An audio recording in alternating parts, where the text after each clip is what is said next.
नहीं चाहती है तो ये सरकार की फेलियर है। अहिंसा के रास्ता पे चल रहे थे, लेकिन अब हम लोग आज गांधी जयंती मनाकर आज हम लोग प्रण किए हैं। अब जो रास्ता सरकार चाहती है, जो दिखा रही है हम लोग को रास्ता। नमस्कार, मैं राजेश और आप देख रहे हैं नीति 365। अभी राजभवन के पास दिव्यांगों की जो धरना थी वो लगातार 188 दिन पूर्ण हो चुके हैं और सरकार जिस तरीके से दिव्यांगों के साथ अन्याय कर रही है वो कहीं न कहीं संविधान का उल्लंघन माना जा रहा है। क्योंकि दिव्यांगों ने अपनी मांगों को लेकर के 5 सूत्री मांग जो सरकार से मांगी थी वो उन्होंने कहा था कि आपकी मांगे जायज़ है। विधायक, मंत्री और यहाँ तक कि मुख्यमंत्री से मिलकर के उन्होंने आश्वासन लिया था कि आपकी मांगे जो हैं वो जायज़ हैं और हम उसको पूर्ण करेंगे। लेकिन आज लगातार धरने का 188 दिन हो चुका है, लेकिन किसी भी तरह से कोई संज्ञान नहीं लिया है। इससे पहले भी लगातार धरने पर थे, लेकिन लोकसभा चुनाव के कारण वो आचार संहिता लगने के कारण वो धरना स्थगित करनी पड़ी थी। लेकिन आज फिर वही स्थिति बनी हुई है और विधानसभा चुनाव आ गया है और अब फिर ये आचार संहिता लगने वाली है। फिर इनका जो मांग है वो एक आधार में लटकने वाली है। आज हम फिर जुड़ेंगे क्योंकि आज 2 अक्टूबर थी और महात्मा गांधी देश में क्या वैल्यू रखते हैं और उनका क्या कद है वो हम सब भली भांति जानते हैं। लेकिन आज 2 अक्टूबर है और अपने धरना स्थल पर इन्होंने 2 अक्टूबर गांधी जयंती मनाई है और हम इनसे जानने की कोशिश करते हैं कि अहिंसा के राह पर चलते हुए इन्होंने महात्मा गांधी का एक आइडल्स माना है और उनके आदर्शों पर चलने की कोशिश किया। हम जुड़ते हैं दिव्यांग संघ के अध्यक्ष चौहान जी, ओम प्रकाश चौहान जी से और जानने की कोशिश करते हैं कि आखिर अब जो आपकी मांगे हैं वो अब आधार में लटकने वाली है, क्या कहेंगे आगे? अभी जो आपने धरना जो लगातार आपने दे रखा है वो कहीं न कहीं सरकार के नज़रों में अमान्य माने समझिए कि उसको अनदेखी कर रही है। अब आचार संहिता लगने वाली है क्योंकि 8 तारीख के बाद कभी भी लग सकती है। आपका जो मांग है और अपना धरना जो है वो एक बार फिर स्थगित होने के कगार पर है, क्या कहेंगे? सरकार पर कितना विश्वास है चुनाव के बाद? जी, सबसे पहले तो आपके चैनल के माध्यम से जितने भी लोग आज इस वीडियो को जो देख रहे हैं उन सभी को 2 अक्टूबर गांधी जयंती के अवसर पर सभी को शुभकामनाएं, बधाई। और हम लोग बिल्कुल आज महात्मा गांधी जी को ही आइडल अपना माने हैं और उन्हीं के अहिंसा का जो रास्ता बताया गया था उसी पर आज तक चल रहे हैं। लेकिन हम देख पा रहे हैं कि आज का जो माहौल है वो बिल्कुल बदल गया है। आज गांधी जी का लोग पूजा तो जरूर कर रहे हैं, उनको अर्पण कर रहे हैं, उनको फूल माला जरूर दे रहे हैं, लेकिन उनका सिद्धांतों पे नहीं चल रहे हैं। जबकि देश को आज़ाद कराने में हमारे गांधी जी ने कई वर्षों तक आंदोलन किया और शांतिपूर्व आंदोलन किया, जो हम लोग भी उन्हीं का रास्ता पे चल के आज तक लगातार 188 दिन से शांतिपूर्व देख सकते हैं कि यहाँ पर हम लोग कोई बाजा या इस तरह का कोई भी तरह का हम लोग नहीं रखे हैं। सिर्फ शांतिपूर्व लोगों तक अपना बात को जागरूक करने का काम कर रहे हैं और लोगों तक जाने का काम कर रहे हैं, अपना समस्या बता रहे हैं, सरकार तक पहुँचने का काम कर रहे हैं।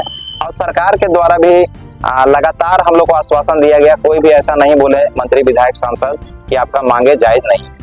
कल भी एक कार्यक्रम चल रहा था फॉलो अप के द्वारा यहाँ आपका आंड्रे हाउस में, उसमें माननीय विधायक आपका पूर्णिमा सिंह जो झरिया से हैं और माननीय मंत्री दीपिका पांडे जी वहाँ पे उपस्थित थी और वहाँ पे हम लोगों ने सवाल किया और मैंने डायरेक्टली यही पूछा कि आपकी सरकार आपके द्वार, तो दिव्यांग क्यों बैठे हैं राजभवन 188 दिनों से? तो और दिव्यांग आप मैया को दे रहे हैं सम्मान, तो दिव्यांगों को क्यों हो रहा है अपमान? तो इस पर उनका पुराना जवाब था कि हम लोग जो पेंशन का है स्कीम उसमें ज़्यादा से ज़्यादा लोगों तक पहुंचने का काम किए हैं, जोड़ने का काम किए हैं दिव्यांगों को। तो आप समझ सकते हैं कि आप ये वही बात बोले कि राशन कार्ड तो बन रहा है और हम बना रहे हैं, हम ज़्यादा संख्या में बना रहे हैं, तो इसका मतलब आप डबल आबादी का काम कर रहे हैं। मैंने पहले का सरकार जो बात बोल रही थी उसी को आप, जो सरकार का योजना था आप उसी को ना कर रहे हैं, आप कोई नया तो उसमें नहीं कर रहे हैं। आपका सरकार का काम है वो करना और आप वही चीज को दोहरा रहे हैं बात को। तो आपने जो बात रखी अपने दिव्यांगों की जो मांग है, हाँ, उस विषय पर उन्होंने क्या? बिल्कुल उस पर माननीय दीपिका पांडे जो मंत्री है उनका तो जवाब हमको स्पष्ट नहीं लगा, क्योंकि वो 2 सालों से लगातार जवाब दे रही है और 2 सालों में 2 सालों से लगातार। हाँ, उनका जवाब यही है कि सरकार के पास फंड नहीं है। और हम लोग जितना हो सक रहा है हम लोग कर रहे हैं। तो आप समझ सकते हैं अगर फंड नहीं है तो मैया सम्मान योजना के लिए अरबों रुपया कहाँ से आया।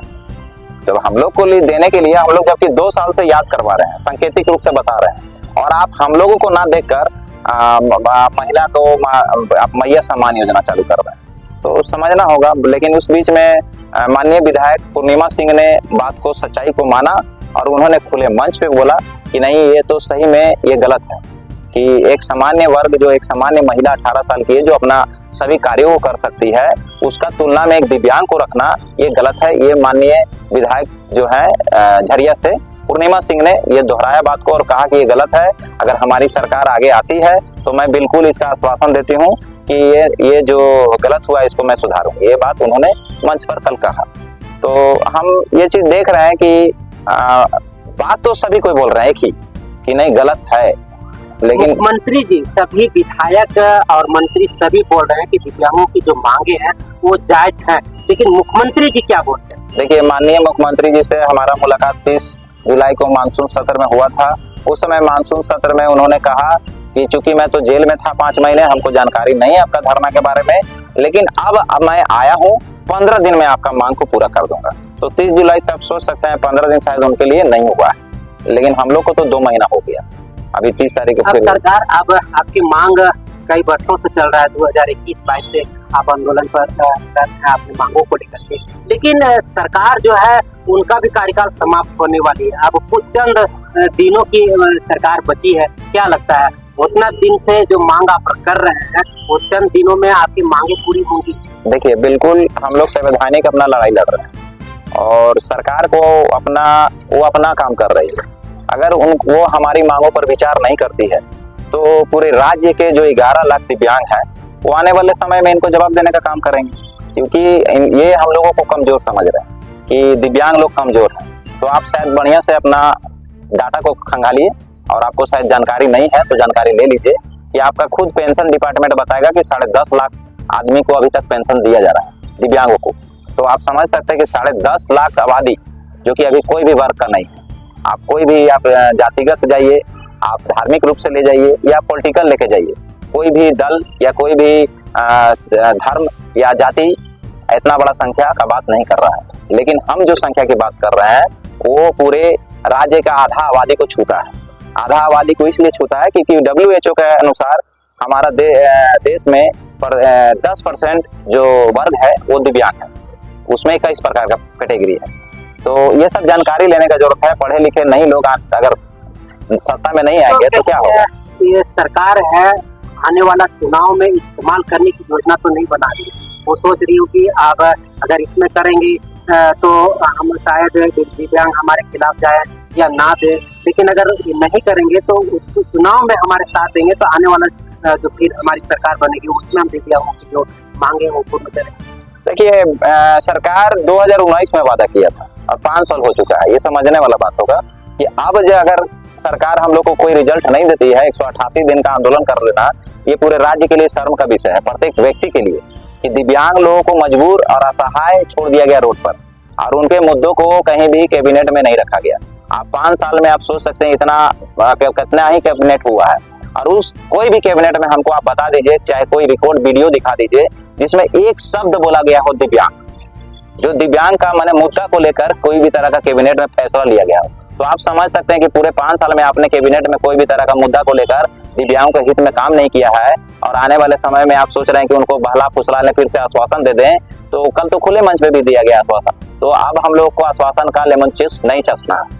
अब हम लोग आगे रणनीति बना चुके हैं और अंतिम समय में सोच रही है सरकार की हम लोग का संख्या कम है, तो अंतिम समय में पूरे राजधानी को बताने का काम करेंगे कि हमारी संख्या क्या है। और अभी तक अहिंसा के रास्ता पे चल रहे थे, लेकिन अब हम लोग आज गांधी जयंती मनाकर आज हम लोग प्रण किए हैं कि अब आने वाला समय में अहिंसा का रास्ता को छोड़कर अब जो रास्ता सरकार चाहती है, जो दिखा रही है हम लोग को रास्ता, माननीय मुख्यमंत्री जी जो दिखा रहे हैं कि हिंसा करो, तो मैं बिल्कुल अब हम लोग आज प्रण किए हैं कि आज से अब हम लोग हिंसा का रास्ता अपनाएंगे। क्या योजना है? बिल्कुल योजना हमारा है, पूरे राज्य के दिव्यांगजनों को एकत्र करने का काम करेंगे हम लोग, और हल्ला बोल होगा, सरकार का वोट का बहिष्कार करेंगे हम लोग अंतिम समय में, और हम लोग का मांग नहीं रहेगा। अब हम लोग मांगने के लिए आंदोलन नहीं करेंगे, हम लोग इस सरकार को गिराने के लिए आंदोलन करेंगे। ये सरकार को हटाओ, उखाड़ के फेंको। ये अंतिम समय में मैया को, बप्पा को सम्मान दे रहा है और दिव्यांगों को रोड पे बैठा के रखा है। एक सामान्य वर्ग को एक दिव्यांग के साथ तुलना करवा रहा है। ये सिर्फ वोटों की राजनीति करना जानता है। मतलब है कि सरकार से विश्वास उठ चुका है। बिल्कुल बिल्कुल बिल्कुल, हमारा सरकार से विश्वास उठ चुका है। ये सरकार किसी के लिए काम नहीं करने लायक है। और मैं यहाँ लगातार धरना के क्रम में देखा कि ये मैया को भी ठगने का काम कर रहा है और ये युवाओं को भी ठगने का काम कर रहा है, महिलाओं को भी ठगने का काम कर रहा है, ये दिव्यांगों को भी ठगने का काम कर रहा है। तो बिल्कुल ये सरकार असंवेदनशील है और ऐसे सरकार से भरोसा मेरा उठ चुका है और आने वाले समय में मैं बिल्कुल इस सरकार का विरोध के रूप में अपना कार्यक्रम करूंगा। नाम जी, मेरा नाम ओम प्रकाश चौहान, झारखंड दिव्यांग आंदोलन सबसे प्रदेश अध्यक्ष। आज हमारे साथ इस्तेजाम जी हैं और ये भी एक सीनियर पत्रकार हैं। अब हम इनसे जानने की कोशिश करते हैं कि जो संविधान में दिव्यांगों के लिए जो संविधान बना है, कानून बना है, सरकार कितना उसका पालन कर रही है, दिव्यांगों के जो अधिकार है कितना हनन हो रहा है, उस विषय पर हम जानकारी लेते हैं और सीधा जोड़ते हैं उनसे। हम जानते हैं कि झारखंड सरकार दिव्यांगों की जो मांगे है वो अनदेखी कर रही है। कहीं न कहीं सरकार दिव्यांगों के अधिकारों को हनन कर रही है। जो संविधान में निहित है वो इनके अधिकार नहीं दे रही है। आज 188 दिन लगातार धरने पर बैठे हुए हैं। क्या सोचते हैं सरकार की नीतियों के बारे में? देखिए, सबसे पहले तो आपके चैनल के माध्यम से जो भी दर्शक मुझे देख रहे हैं उसको मेरा जोहार।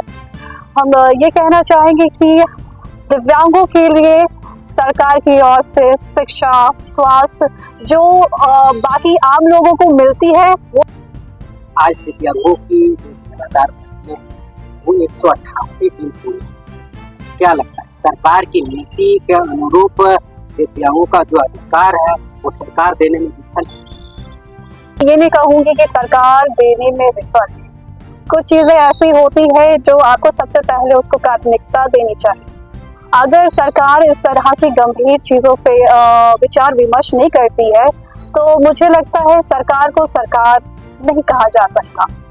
सबसे पहली बात ये कि हम उन लोगों को आगे ले जाने की सोचेंगे जो वाकई में पिछड़े हैं, बैकवर्ड है, जिसमें दिव्यांग आते हैं, बाकी हमारे शेड्यूल ट्राइब्स आते हैं, शेड्यूल कास्ट भी आते हैं, बहुत सी तरह की चीजें हैं। अगर सरकार उन्हें आगे ले जाना नहीं चाहती है तो ये सरकार की फेलियर है। मैं ये नहीं कहूंगी कि सिर्फ दिव्यांग को ही उन्होंने नजरअंदाज किया है, हमारे झारखंड के जो मूल निवासी हैं उन्हें भी उन्होंने नजरअंदाज किया है। उन्होंने ऐसा कोई काम नहीं किया है जो हमारे हित में हो और ये सरकार का फेलियर है।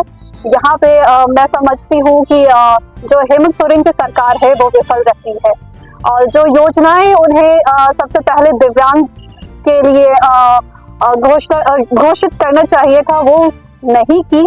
और अगर वो कहती है कि उनके पास बजट नहीं है, ये है वो है, तो उन्हें अबुआ आवास जैसी योजना को प्रचार करने के लिए लाखों करोड़ों खर्च नहीं करने चाहिए थे। वो जगह जगह पे जाके वो जो कैंपेन उन्होंने किया है, खुद को प्रमोट करने के लिए जो किया है, वो किसका पैसा था? अगर वही पैसे अगर दिव्यांग के लिए अगर वो खर्च करती तो क्या हो जाता?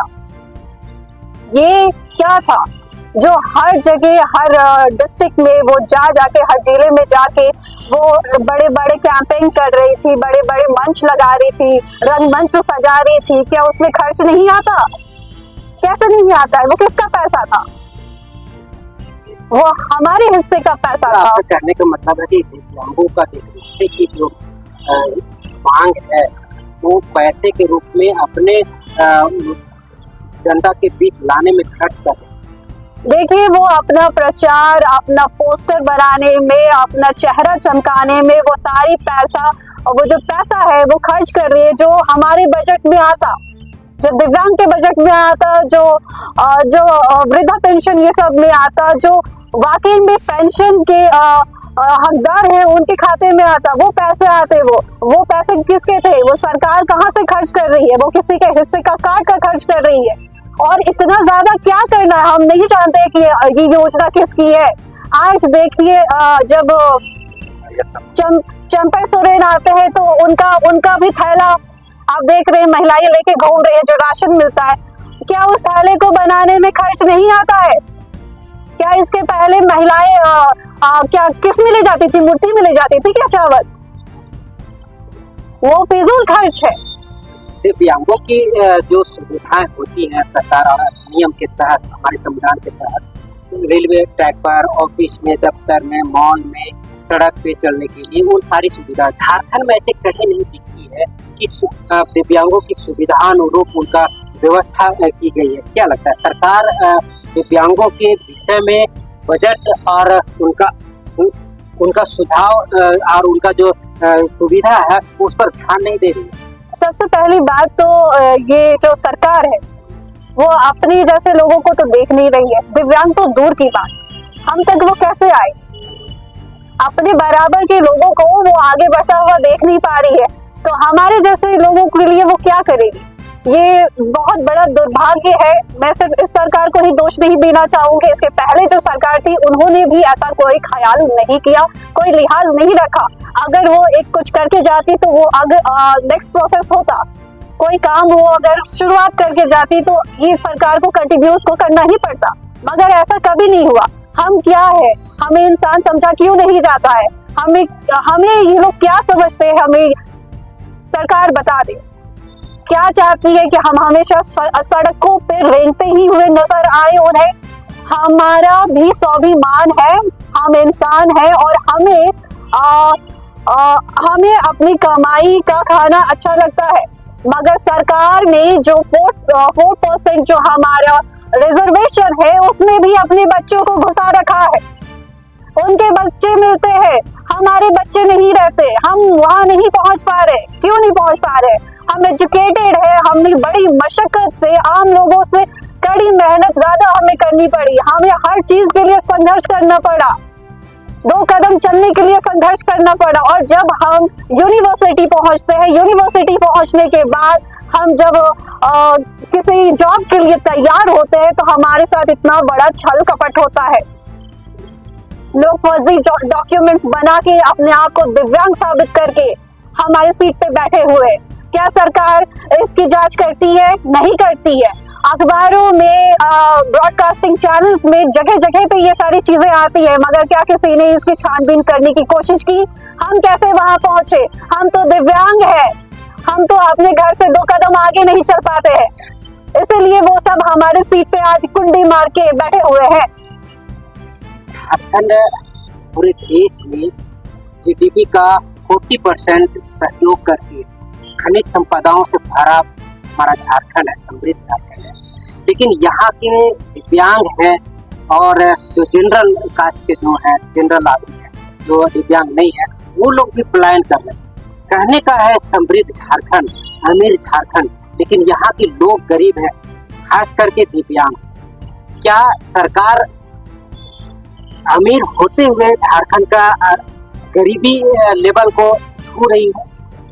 देखिए, सबसे पहली बात, जैसे कि मैंने आपको पहले ही बताया था कि झारखंड की जो सरकार है, यहाँ पे जनरली आप देखें तो ये ट्राइबल इलाका है, यहाँ पे पिछड़े लोग ही आपको मिलेंगे और ये उन्हीं का इलाका है, आदिवासियों का है, मगर वो अपने लोगों के बारे में सोच नहीं रही है, कहीं से नहीं सोच रही है।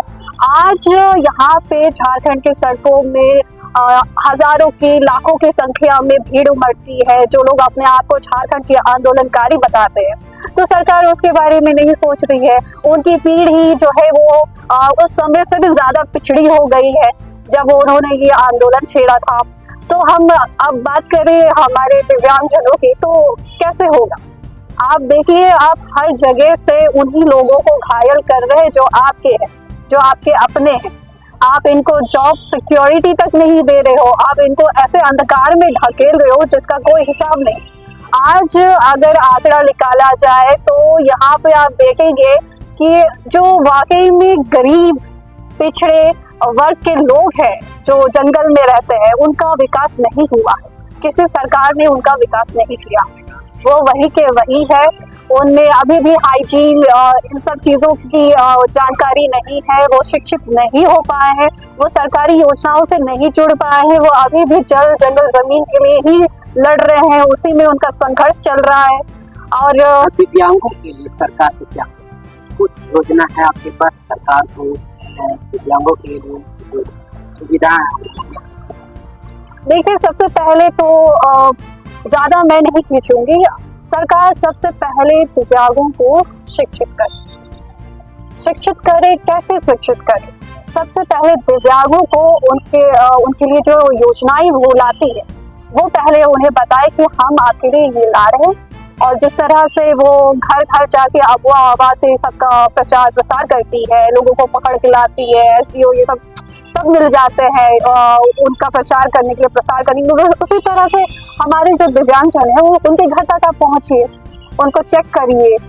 वो जो सक्षम नहीं है 2 कदम चलने के लिए, वो कहाँ से अपना प्रमाण बनाने के लिए इधर उधर भटके। और उसमें भी इस तरह की घटनाएं सामने आ रही है कि परसेंटेज भी ये लोग मनमाना दे देते हैं। जिनको 90% है उनको आप 40% कर देते हैं। तो कैसे होगा? हम चाहते हैं कि आप जो स्कीम दिव्यांगों के लिए ला रहे हैं उसको छुपाए नहीं, उसके घर जाए, उसके घर में जाके उसके हाथ में सौंपे। और आज तो डिजिटल का युग है, ये सब करना तो मुझे नहीं लगता है कि सरकार के लिए असंभव जैसा होगा। आज अभी मैंने एहतेशाम जी से लगातार दिव्यांगों के विषय पर बात किया। उन्होंने जबरदस्त सरकार की नीतियों के प्रति उन्होंने आवाज़ उठाई है और उन्होंने कहा है कि सरकार जिस तरीके से दिव्यांगों के लिए नीतियां बनाती है वो दिव्यांगों तक नहीं पहुंच पाती है। क्योंकि दिव्यांग 1 कदम 2 कदम चलने में अपने आप को असम महसूस करते हैं, लेकिन वहाँ पर जहाँ नहीं पहुँच पाते वहाँ सरकार के कुछ लोग जो हैं उस जगह पर बैठे हुए हैं और इनके अधिकारों को हनन कर रहे हैं और इनके अधिकारों को उपयोग कर रहे हैं। सरकार को चाहिए कि जिस तरीके से दिव्यांगों के लिए जो योजना बनती है उनके घर तक जाए और उनसे छिपाया नहीं जाए। क्योंकि ऑनलाइन का समय, डिजिटल का समय है, हर प्रकार वीडियो या फिर ऑनलाइन एप्लीकेशन बना करके उनको दिव्यांगों को सर्च किया जाए और उनकी योजनाओं को उनके तक पहुंचाने का काम किया जाए। बहरहाल चाहे जो भी है, ये जांच का विषय है और इनके सम्मान और अधिकारों की विषय है। अभी हम और दिव्यांगों के लिए हम लगातार आपके साथ जुड़े रहेंगे और आपको उनकी हर दुख तकलीफ और घटनाओं को हम लगातार आपके तक पहुंचाते रहेंगे। फिलहाल हमारे साथ जुड़े रहे। नी 365 राजेश के